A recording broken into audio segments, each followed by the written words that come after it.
Et vous nous dites ce matin, Olivier, que notre invité, Éric Zemmour, est le plus politicien de tous les candidats. Expliquez-nous ça. Éric Zemmour, souvent, vous répétez que vous n'êtes pas un politicien. Or, je ne peux que constater ce matin que vous êtes en fait un politique hors pair. Le seul qui est parvenu à faire turbuler une campagne ennuyeuse. Vous avez su, comme personne d'autre, capter les angoisses, parler à une France déclinante et pessimiste. Éric Zemmour, vous êtes, parmi tous les candidats, le plus politicien de tous. Dois-je vous rappeler, Olivier, que politicien, généralement, c'est très péjoratif comme terme? Alors non, le premier sens de politicien, c'est de faire de la politique. Et en bon politicien, vous avez installé l'idée que la France était en danger de mort. Vous l'avez rappelé tout à l'heure, rien de moins. Vous avez senti la montée d'une radicalité, vous avez repoussé les limites de ce qui pouvait être dit pour faire croire que vous ne seriez pas du sérail. Le rejet est votre carburant. Par vos excès, vous avez découragé les réprobations, épuisé les modérés. Chapeau. Mais alors tout ça pourquoi, Olivier? Eh bien pour développer une stratégie redoutable, en très bon observateur de la vie politique, vous avez emprunté différentes recettes victorieuses pour votre campagne. Vous avez emprunté à Emmanuel Macron sa candidature anti-système, à Donald Trump et Jean-Marie Le Pen leurs outrances, à Vladimir Poutine son nationalisme, nous y reviendrons bien sûr. Vous y avez ajouté une dimension originale, vous ne voulez pas que nous évoquions ce que vous avez écrit ou dit dans le passé, même un passé très récent. Tout cela au prétexte assez commode que c'est hors de contexte aujourd'hui. Il ne faudrait raconter qu'une ascension irrésistible sans jamais vous exposer vos propres contradictions. Alors là, il faut amener une question. C'est avant qu'Éric Zemmour vous réponde, bien entendu, Olivier, est-ce que vous n'êtes pas en train tout simplement de lui reprocher de faire de la politique? Alors Éric Zemmour, vous répétez souvent que vous ferez ce que les autres n'ont pas fait pendant 30 ou même 40 ans. Alors si je puis me permettre, c'est typiquement une promesse de vieux routier de la politique. Et puis quoi de plus politicien aussi que de mettre autant en scène les ralliements à votre candidature avec des images de retrouvailles savamment travaillées. Enfin, l'union des droites que vous assurez pouvoir faire, si ce n'est pas de la politique politicienne, ça de vouloir fusionner le RN, les LR et Reconquête. Dans votre stratégie tellement réfléchie, il manque tout de même une brique, celle du second tour. Comment rassembler après avoir tant fracturé? Pour l'instant, vous êtes le meilleur candidat face à Emmanuel Macron, le meilleur pour le faire gagner.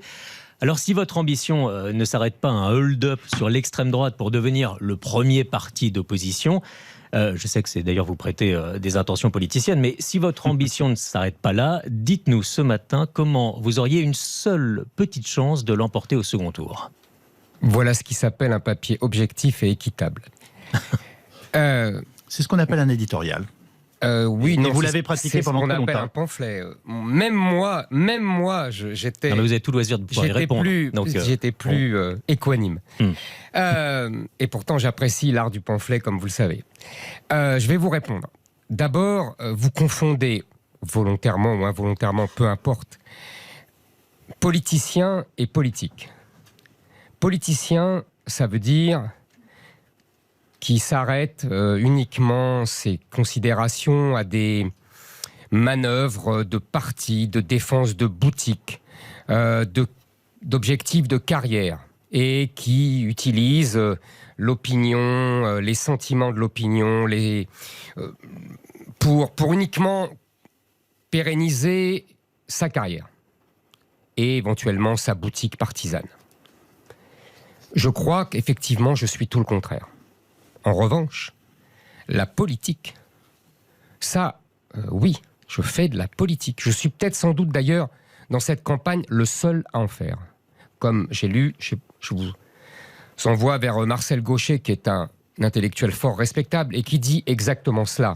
C'est ce que vient de vous dire Olivier Bost. Non. Il dit que je suis un politicien. C'est pas la même chose, pardonnez-moi. Je fais de la politique parce que pour moi, la politique, c'est le destin de la France.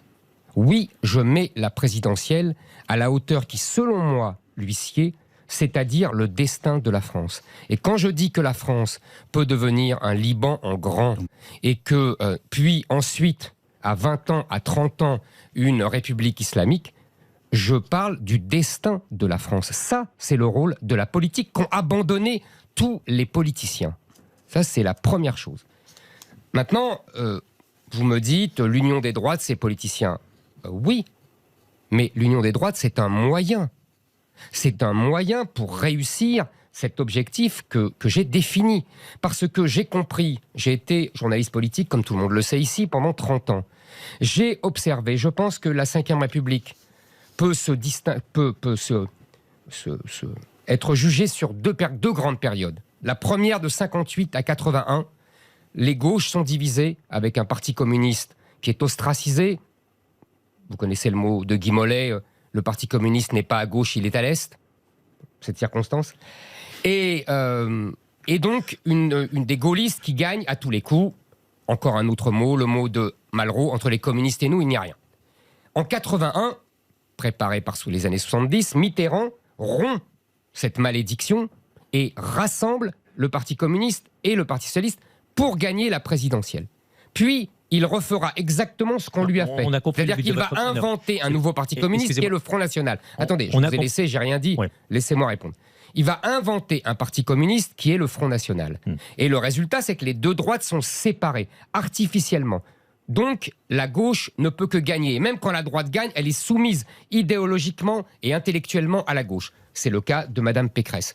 Et donc, le résultat, c'est que moi, pour gagner, pour mettre en œuvre les mesures que je propose et qui sont indispensables pour la survie de la France, il me faut rassembler les droites. Et vous n'avez pas donc répondu je le fais, je suis le seul à le faire. La réussite de votre ascension pour ce premier tour, est-ce que c'est pas votre boulet pour un second tour? Ça, vous n'avez pas répondu à cette question-là. Je vais y répondre, mais vous m'avez pas laissé le temps. J'allais de façon brève, si vous le voulez bien, puisque nous allons y revenir largement avec Alba Ventura et François Langlais. Pardonnez-moi de je vous en prie. de vous bousculer. D'abord, le premier tour est une élection, le second tour en est une autre. Vous m'avez reconnu au moins une qualité, c'est que j'observais la vie politique depuis longtemps. Donc ça, je l'ai observé à chaque fois. Ce n'est pas la même élection. Donc il ne sert à rien de faire des projections sur le second tour. Ça ne sert à rien. En novembre 80, Giscard était à 60-40 contre Mitterrand. Il a perdu. En février 2012, Sarkozy était à 40-60. Il a fini à 48,5. Vous voyez, ça ne veut rien dire. Et donc, moi, je pense que quand je serai au second tour, il y aura une nouvelle dynamique. Et les gens devront choisir. Est-ce qu'on choisit de garder la France telle qu'elle est, de transmettre à nos enfants et à nos petits-enfants la France telle que nous l'avons connue, c'est-à-dire une France française? Ou alors, nous choisissons Emmanuel Macron, c'est-à-dire, à terme, une France qui sera un Liban en grand, avec des conflits interethniques, interreligieux, et qui finira par la loi de la démographie par être une république islamique. Voilà ce que je dirais le soir du premier tour. Mais ça sera une nouvelle dynamique. Les Français choisiront. Et là, ils auront le vrai choix, comme ils n'ont jamais eu depuis 40 ans.